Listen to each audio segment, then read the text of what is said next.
আমার ছেলেবেলাকার একটা ঘটনা তোমাদের সাথে শেয়ার করি। খুব ছোট তখন আমি নই, এই মাধ্যমিক দেব সেই সময় আমার মা, কাকিমা, আরও আদার্স যারা বয়স্ক মহিলারা বাড়িতে ছিলেন তাদের দেখতাম শিবরাত্রি, নীল পুজো এগুলো খুব নিষ্ঠা ভরে করতেন। তো মাধ্যমিক পরীক্ষার টেনশানও আমার সেই সময় ছিল। তাই আমি ভাবলাম যে আমিও এবার শিব পুজো করি, যদি আমার ইচ্ছা পূরণ হয়, আমি যেন ঠিক মতন পাশ করতে পারি সেই ভেবে। যেমন ভাবা তেমনি কাজ। মামাবাড়িতে ছিলাম, তখন শিবরাত্রি করব বলে আমার দিদার কাছে বললাম যে দিদা আমি শিবরাত্রি করব যাতে আমি মাধ্যমিক পরীক্ষাটা ভালো মতন দিতে পারি, তাই শিবের কাছে আমি প্রার্থনা জানাবো। দিদা বলল কর, এতে আর খারাপ কি, ভালোই তো। তো আমি ব্যবস্থা সব নিয়েই নিলাম। এর মধ্যে আমার বড় মামা সেদিন নানা রকম পদে রান্নাবান্না করিয়েছিলেন। তা রান্নাবান্না করিয়ে নিয়ে খেতে বসার সময় উনি আমাকে দেখিয়ে দেখিয়ে খাচ্ছেন আর বলছেন, দেখ পুজো করতে কিন্তু উপোস দিতে হবে, থাকতে পারবি তো উপোস? হুম, খেতে পারবি না কিন্তু, সাবু ঠাবু খেয়ে থাকতে হবে, এই এই রকম লোভনীয় খাবার কিন্তু তুই খেতে পারবি না। প্রথমে ভাবলাম একটা দিনের তো ব্যাপার, ও পারবো। তারপরে যত বেলা বাড়ছে তত মনে হচ্ছে উফ, খিদেটা যেন জাগিয়ে উঠছে, কিছুতেই নিজেকে সামলাতে পারছি না। তারপরে ভাবলাম যে না, আর একটু কষ্ট করি, জলটা ঢেলে নিয়ে তো সাবু খেতেই পারবো। এরম করে চলতে চলতে নিজের সাথে নিজেরই যেমন যেন যুদ্ধ বেঁধে গেল, না আর পাচ্ছি না, পেটের খিদে হচ্ছে, মানে অবস্থা খুব খারাপ লাগছে, ভাল লাগছে না, দূর কখন খাবো, এরম একটা ব্যাপার। আবার লোভনীয় খাবারগুলো চোখের সামনে যেন ভাসছে। তারপর অনেক কিছু ভাবনা চিন্তা করতে করতে শিবের মাথায় জল ঢাললাম। ঢেলে নেওয়ার পরে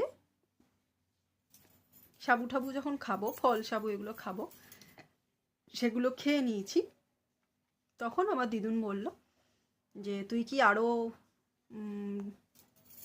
বেশি দূর এগোতে পারবি, সারা রাত জেগে শিবের মাথায় জল ঢেলে কাটাতে পারবি? আমি ভেবে চিনতে তারপর বললাম যে শিব ঠাকুরকে তো আমি নিষ্ঠাভাবে পুজো দিয়েই দিলাম, এইবারে রাত্রির বেলা জেগে থাকতে পারবো নাকি সেটা জানি না, কিন্তু আমি যদি শিব পুজোটুকু করে নিয়ে খেয়ে নিই দিদুন, তাহলে কি শিব ঠাকুর আমার উপরে রাগ করবেন কিংবা অভিশাপ দেবেন? তো আমার দিদুন বলল যে সেটা তো তোর চিন্তা ভাবনা, তুই ভাব তুই কি করবি, এখানে জোরাজুরির কোনো ব্যাপার নেই। তা শিব ঠাকুরের কাছে আমি প্রার্থনা করে এটাও আর্জি জানালাম যে আমার তো খিদে সহ্য হচ্ছে না ঠাকুর, তুমি কিন্তু আমাকে ক্ষমা করে দিও, আমি খেয়ে নেব। তো রাত্রিবেলা যথারীতি ষড়শোপচারে যা রান্না হয়েছিল সব খেয়ে নিয়েছি। বড় মামা একটু খেপিয়েছিল, এমনকি বাড়ির যারা জানতে পেরেছিল ব্যাপারটা তারাও খুব খেপিয়েছিল যে হ্যাঁ তুই উপোস করতে পারলি না ঠিক মতন, রাত্রিটাও জাগতে পারলি না ঠিক মতন। আমি কিছু বলিনি, আমার পেট শান্তি, মন শান্তি, আমি ঈশ্বরকে যা বলার বলে দিয়েছি, তিনি আমাকে যেভাবে নেবেন, যা বিচার করবেন করবেন, আমি নিজের কাছে স্পষ্ট। মাধ্যমিক পরীক্ষা যখন দিয়েছি তখন দোরামোনায় ছিলাম কত নম্বর পাবো না পাবো সেই নিয়ে। অঙ্ক পরীক্ষাটা খুব খারাপই হয়েছিল, ভেবেছিলাম বোধহয় এই যাত্রা আর বেরোবো না, ওই অঙ্কটা নিয়েই চিন্তা ছিল। কিন্তু রেজাল্ট মন্দ হয়নি, ভালোভাবেই পাশ করে গেছিলাম।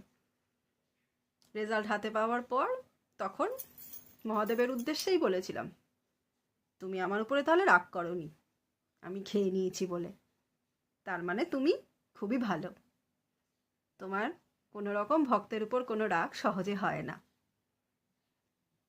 সেই আমার শিব ভক্তি তৈরি হলো তার জন্যে। এখনও পর্যন্ত যখনই শিবরাত্রি করি বা নীলের উপোস করি, নিজের আত্মাকে কষ্ট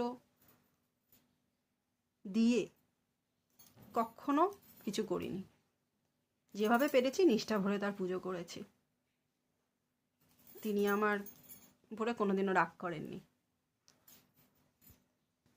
কেমন লাগছে অবশ্যই জানিও বন্ধুরা।